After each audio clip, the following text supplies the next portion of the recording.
మన పాత జీవితాన్ని జ్ఞాపకం చేసి మళ్ళీ పాత బ్రతుకులోకి లాగాలని చూస్తాడండి. It's a very big temptation. నువ్వు వదిలేసిన సినిమాలు ఉంటాయి కదా, నువ్వు కొద్దిగా దేవుడిలో వీక్ అయినప్పుడు అపవాదంటే అప్పుడు సినిమాలన్నీ మర్చిపోయావా, అప్పుడు నువ్వు బాగా చూసేవాడు కదా, ఇప్పుడు నీ పెట్టుకొని పెట్టుకొని పెట్టుకొని ఒకసారి మళ్ళీ చూడు, అప్పుడు నీకు అది ఫేవరెట్ సాంగ్ కదా, అది వింటే నీ చెవులు ఎలా ఉండేవి, తేనీరు పోసినట్టు ఉండేవి కదా. మరి నువ్వు వినట్లేదేంటి, ఓన్లీ ఏసై పాటలే వింటున్నావా? ఒక్కసారి విను, పర్వాలేదు. The devil will try to pull us back.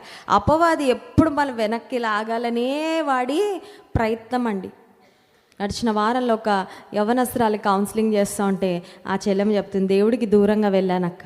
ఏంటమ్మా ఏం దూరంగా వెళ్ళామంటే, కొంచెం మూవీస్ చూస్తానక్క, నా బలహీనత అది. ఏం చూస్తావమ్మా మూవీస్ అంటే, హారర్ మూవీస్ అంట. ఏ మూవీస్ అండి? హారరు, భూతాలు, భూత వైద్యులు, మంత్రాలు, చీకటి